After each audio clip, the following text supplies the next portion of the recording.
Human rights groups inalmahan ng planong pagbabahay-bahay ng PNP sa mga asymptomatic COVID-19 patients. Pero giit ng DILG, tutulong lang ang mga pulis sa pagsundo. Health Secretary Francisco Duque III nilinaw ang kanyang pahayag na noon pang Abril flattened ang curve ng COVID-19 sa bansa. Last-minute enrollees sa public schools, dumagsa ngayong deadline ng enrollment. Pero higit 100 private schools, posibleng magsara na. At drive-thru COVID-19 test inilunsad sa Maynila. Resulta ng test makukuha via text message. Magandang gabi Luzon, Visayas at Mindanao. Nilinaw ng Department of Interior and Local Governments na tutulong lamang ang PNP sa pagbabahay-bahay ng mga nagpositibo sa COVID-19. Kasunod dito ng mga pangambang mauwi ang Oplan Kalinga sa Oplan Tokhang. Para sa detalye, magbabalita live si Greg Gregorio. Greg. Bok, Cheryl, mismo ang DILG na ang nagsabi na susuporta lamang ang PNP sa gagawin ng local officials na Oplan Kalinga program. Ito ay para matiyak nga na may maayos na lugar yung mga pasyenteng sumasailalim sa home quarantine. Ang ilang LGU nga ay naghahanda na kung kailangan ngang ilipat sa isolation facilities itong mga pasyenteng ito. May kama, aircon at naka-standby na oxygen ang isolation room na ito sa San Juan City. May nakahanda raw silang 197 isolation beds na para lamang sa mild at asymptomatic COVID-19 patients. Dito raw sila ilalagay kung may kitang hindi nila maayos na maipatutupad ang home quarantine alinsunod sa Oplan Kalinga program. Ayon kay DILG Secretary Eduardo Anyo, ang LGU at PNP ang magbabahay-bahay. Pero sinabi ni Mayor Francis Zamora, hindi pa nila natatanggap ang opisyal na direktiba para rito. I haven't seen any official document also at this point. No? Ngunit kung sakaling kailangan gawin yan, of course, we will always be within the bounds of law. Pero ang ilang residente, may agam-agam. Hindi ako pabor. Mahirap mag-isa lang. Tapos asymptomatic, pwede naman sa bahay kung may sariling kwarto at saka banyo. Hindi naman pwede yung ganun. Ako mas gusto ko sa bahay. Nababahala rin ng human rights group na karapatan dahil maaari raw na mauwi ito sa anilay Tokhang style na violations. Idiniin naman ng DILG na hindi ang PNP kundi ang LGU ang maunguna sa programa. Wala rin daw pag-arestong magaganap. Yung mga COVID positive, papakiusapan lang natin yung mga yan. Kung hindi sila susunod, we will have to bring them forcibly to the COVID Ligtas Center. May sakit na ngayon tao, kukulong mo pa. That's not the proper thing to do. Ganito rin ang paniniguro ng PNP. Before we come to a specific house, we need to have the assistance first of the health authorities, our local health workers. It's really up to them to determine who are those who are having positive cases in COVID-19. Actually, the PNP will just be there to ensure that there will be order.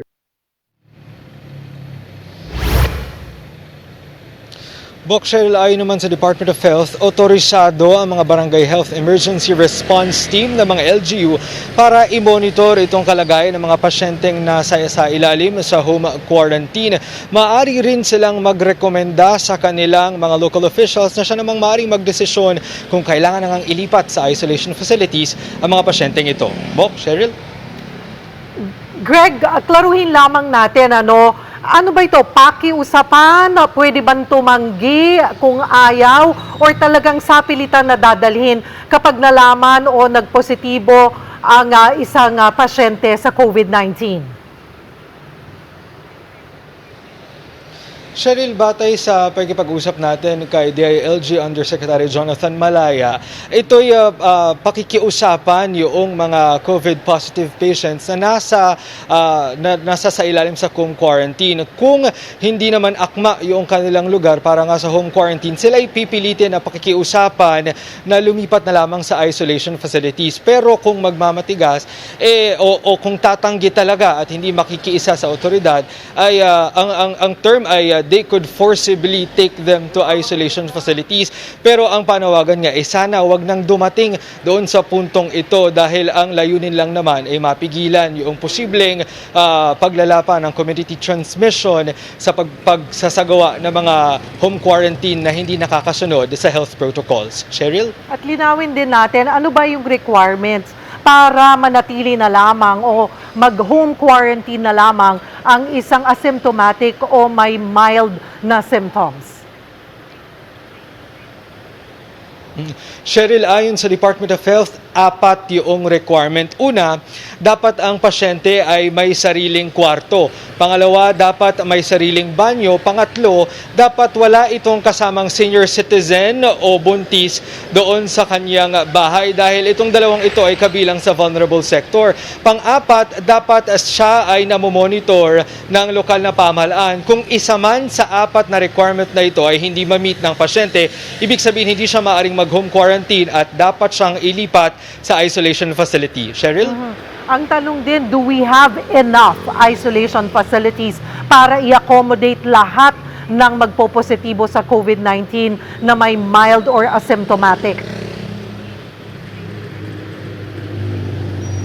Cheryl, under the Oplan Kalinga program, ayon kay NTF Deputy Chief Implementer Secretary Vince Dizon, itong mga nasa home quarantine na pasyente ay maaaring ilipat sa mga mega COVID ligtas centers natin. Ito yung malalaking quarantine facilities tulad ng World Trade Center at PICC. Ayon sa kanila, sa kasalukuyan ay nasa 55% lamang yung utilization rate na ito. At kung pag-uusapan naman yung mga community isolation facilities na nasa 7,000 bed capacity, ayon kay Secretary Duque, nasa 25 to 30% lamang yung utilization rate nito. Ibig sabihin, mayroon pa tayong sapat na mga bed capacity sakaling ang ilipat na itong mga pasyenteng ito sa isolation facilities. Cheryl? At wala silang gagastusin. I mean, kung pagdating sa pagkain, wala silang kailangang alalahanin. Talagang aalagaan sila ng libre habang sila ay naka-quarantine sa isolation facilities natin. Yes, Cheryl, tama ka dyan. Yan din ang paulit-ulit na sinasabi noong ng mga kinaukulan natin para kumbinsihin itong mga pasyente na lumipat na lamang sa isolation facilities kung hindi naman akma yung kanilang lugar para magsagawa ng home quarantine. Dahil yun nga, wala na silang alalahanin para sa kanilang mga gamot at 24/7 pa silang tututukan ng mga doktor at nurse para mabantayan yung kanilang kalagayan. Cheryl? Greg, nagkaroon ng konting kalituhan siguro sa paggamit ni Secretary Anyo ng mga katagang house to house. So akala ng mga tao, iisa-isahin yung mga bahay. So sa mga katuwid, ang mangyayari nito, pre-identified na yung mga COVID positive by the barangay or by the community or pag na-identify ng kapitbahay na may COVID-19, saka lamang sila pupuntahan sa bahay. Tama? Yes, Boka, yan din nga mismo yung paglilinaw ni Undersecretary Jonathan Malaya kanina. Hindi daw ito yung katulad ng iniisip na marami na magbabahay-bahay talaga o house to house. Dahil meron namang listahan yung mga LGU nito mga pasyenteng ito kung nasaan sila nag-home quarantine. Yan din daw ang dahilan kung bakit binibigyang diin na hindi naman PNP yung maunguna nga sa measure na ito, kundi yung LGU. Dahil LGU nga yung may detalye kung nasaan itong mga pasyenteng ito. Kaya yun yung mga lugar na pupuntahan at pakiusapan na ilipat sa isolation facilities kung hindi akma yung kanilang lugar. Bo? Kasi doon umiikot yung kalituhan. Ngayon, ang sabi mo kanina, yung Justice Department, si Secretary Guevara, sinabi niyang hindi pala alam o hindi pa naaprubahan ng IATF, yung Interagency Task Force, itong planong ito na puntahan sa mga bahay at ilipat doon sa mga isolation facilities yung mga positibo. Kailangan ba ng IATF approval o pwedeng unilateral na decision ito ng DILG? Yes, Bok. Alam mo, dalawang bagay yung usapin na ito. Yun nga nababanggit ni Secretary Guevara din mismo, itong konsepto ng pag-house to house, hindi nga yan natakel ng IATF, pero pwede naman daw pag-usapan sa mga susunod na IATF meeting. At kung sakaling makita nga ng IATF na kailangan ng house to house, dapat naman ay hindi PNP, kung hindi mga health officials, gaya nitong mga Barangay Health Emergency Response Team, yung magsagawa ng pagpunta sa mga bahay. Pero binigyang linaw din ni Secretary Guevara na yung bagay na pag-transfer nitong mga pasyenteng ito sa isolation facilities ay lawful naman dahil ito ay alinsunod na rin sa mandatory reporting of notifiable diseases. So, yun sa dalawang bagay, ulitin ko lang yung tungkol sa house to house, yung hindi daw na pag-usapan sa ITF, pero kung siya naman daw ang tatanungin, itong paglipat ng pasyente, lawful naman. Bok? Maraming salamat, Greg Gregorio. Samantala, tumangging magbigay ng pahayag sa NBI ang Siyam na pulis na dawit sa shooting incident sa Jolo, Sulu. Sa kabila nito, posibleng maisumiti na raw ng NBI sa Department of Justice ang resulta ng kanilang investigasyon sa Biyernes. Magbabalita si Marlene Alcaide. Dinala na kanina sa opisina ng National Bureau of Investigation o NBI ang Siyam na pulis na dawit sa shooting incident sa Jolo, Sulu. Ipinasabi na sila ng NBI para kuhanan ng pahayag tungkol sa pamamaril na ikinamatay ng 4 na miyembro ng intelligence team ng Philippine Army. 3 sa mga pulis ay mula sa Provincial Drug Enforcement Unit, habang ang iba galing sa Jolo Police. Pero tumanggi silang magbigay ng pahayag. Ayon sa kanilang abogado, sasagot ang kampo nila oras na maihain na ang reklamo. Ginalang naman ito ng NBI. We will be constrained to base our recommendation on the pieces of evidence we gathered in the course of the investigation. Tumutugma raw ang nakalap na testimonya ng NBI sa isinagawang ballistic at forensic examination. Una na nilang sinabi na nagmatch sa baril ng ilang pulis ang na-recover ng mga basyo at bala sa shooting scene. Lumabas din na sa likuran ang tama ng baril ng mga sundalo. Hinihintay na lang daw ng NBI ang ilang ebidensya at testimonya para matapos na nila ang kanilang report. The NBI assured everyone that we will finish this thorough and impartial investigation. The truth surely will come out. Planong isumite ng NBI ang resulta ng investigasyon at kanilang rekomendasyon sa Department of Justice sa Biyernes. Para sa 1PH, Marlene Alcaide, News 5. Walang bibiti mga kapatid, marami pang siksik na balita sa aming pagbabalik.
Nadagdagan ng higit 1,300 ang naitalang COVID-19 cases ngayong araw. Ayon sa Department of Health, aabot na ng 58,850 ang kabuuang dinapuan ng virus sa bansa. Higit 36,000 dito ang active cases.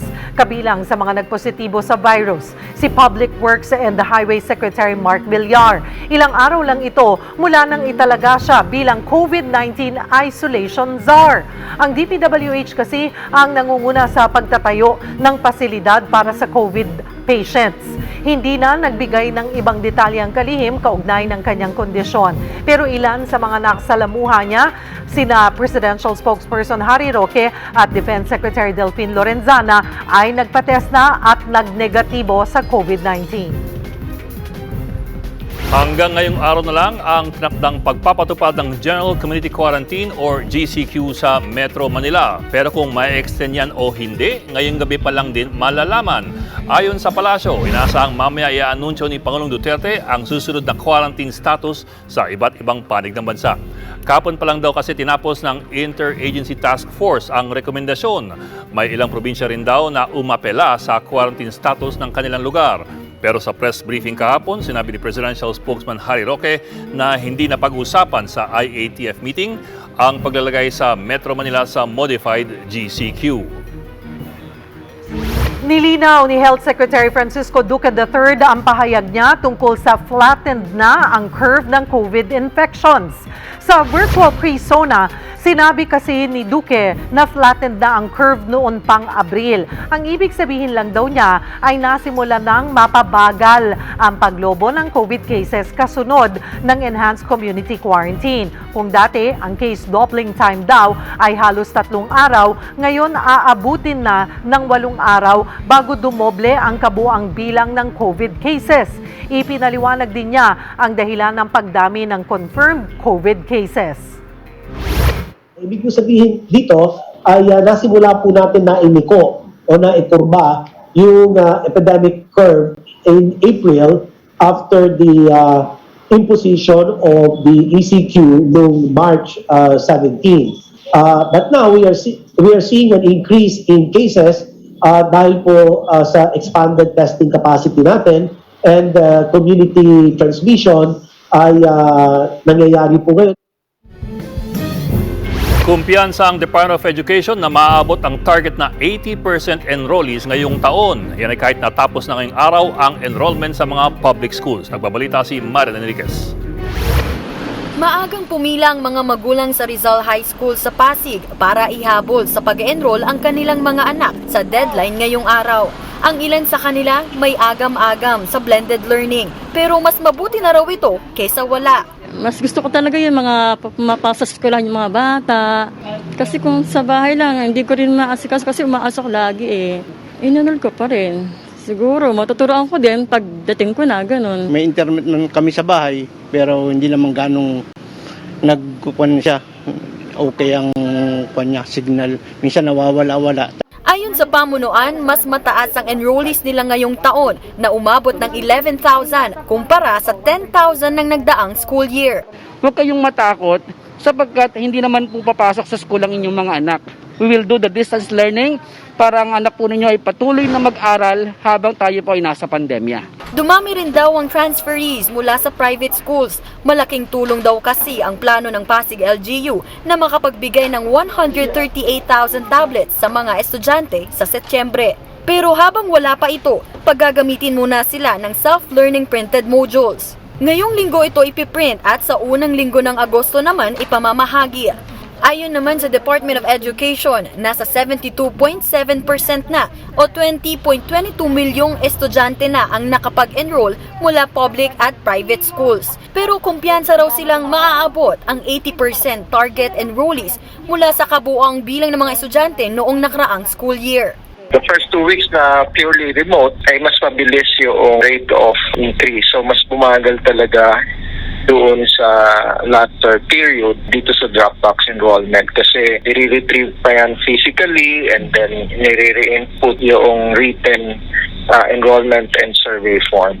Wala namang abiso ang DepED kung i-extend pa ang enrollment, pero base sa existing department orders ngayon ay tinatanggap pa rin naman ang late enrollees. Para sa 1PH, Marian Enriquez, News 5. Posible raw na magsara ang nasa 100 private school sa Cavite. Bukod sa hirap sila ng ipatupad ang blended learning, halos wala na rin silang enrollees. Nagbabalita si JC Cosico. Tahimik at bakante na ilang silid sa private school na ito sa Dasmariñas, Cavite. Matapos kasi higit 2 dekadang operasyon, hindi na sila tatanggap ng mga estudyante ngayong pasukan. Kung sa mga demands ng panibagong school setup, hindi namin kakayanin. Baby namin itong academy, no? But we have to let it go. Nagsara na ang naturang eskwelahan dahil karamihan sa mga estudyante nila ay lumipat sa public schools o kaya hindi na muna talaga nag-enroll. Sa isang Facebook post, sinabi ni Cavite Governor John Vic Remulla na nasa 100 private schools sa probinsya ang magsasara dahil sa pandemya. Pero ayon sa grupo ng private schools sa division ng Cavite, 2 pa lang ang nagsumite ng letter of closure. Ang in-advise ko lagi dun sa mga nag-isip na magte-temporary closure, huwag ituloy kasi another problem na naman yung haharapin nila kapag sila ay bumalik sa serbisyo ulit. Sa panayam ng Radyo 5, sinabi ni House Committee on Basic Education and Culture Chairperson Roman Romulo na tinutulungan naman ng Department of Education ang ilang private schools para maipatupad ang blended learning. Pero hindi maikakailan na hindi ito sapat para makasurvive ang private schools ngayong may pandemya. So syempre, pag nag-transfer po, magkakaproblema po sa private schools kasi ang lifeline po niya ay yung mga tuition fee na binabayad sa kanya. Para sa 1PH, JC Cosico, News 5. Higit 50 ang nahuli dahil sa paglabag sa quarantine protocols at mga ordinansa sa Manila. Higit 30 ang curfew violators kasama ang 2 menor de edad. Dahil first time lumabag, pinagsabihan lang muna ang mga magulang ng mga menor de edad at hindi inaresto. Lampas 20 naman ang lumabag sa iba pang ordinansa kagaya ng pakikipag-inuman sa kalsada. Pinagbulta na ang mga nahuli. Diyan lamang po kayo, magbabalik pa ang One Balita Pilipinas.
Binuksan ng Manila City Local Government ang kanilang drive-thru COVID-19 rapid testing facility.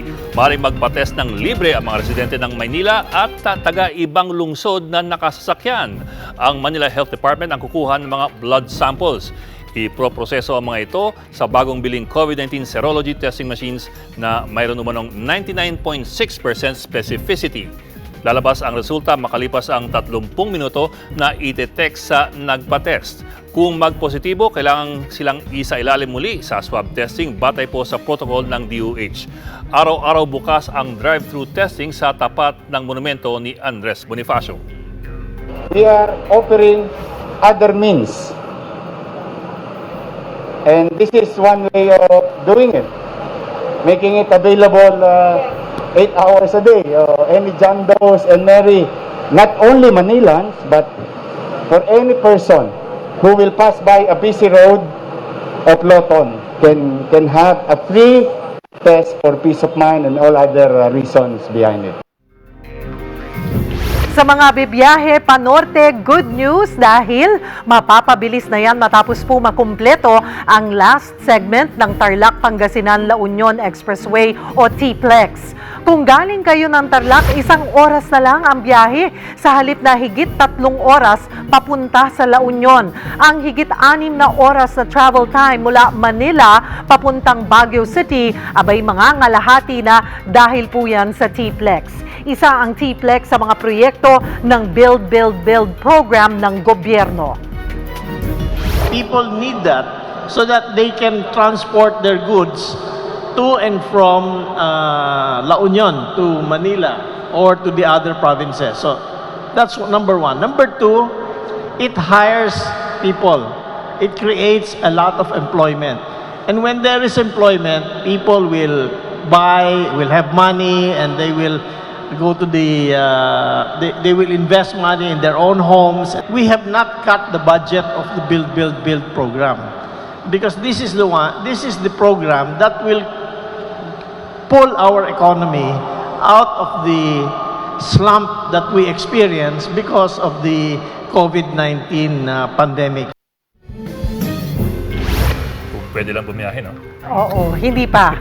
September daw posibleng makapagbagyo na tayo. Depende. Pero September. Pero abangan nyo mamaya kasi mamaya ating announcement ng Pangulo kung ano mangyayari sa mga GCQ at mga ECQ areas sa buong bansa. Kinonfirm naman na tonight, at hindi bukas. Well, you never know. Pag mo nang guluhin, ginugulo mo lang eh.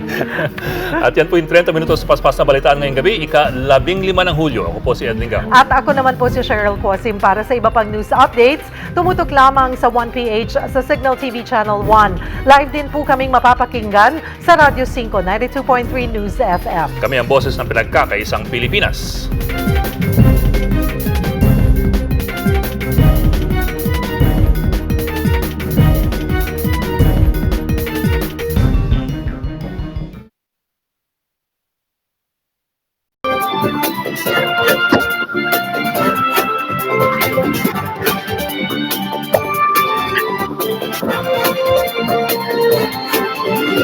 Thank you.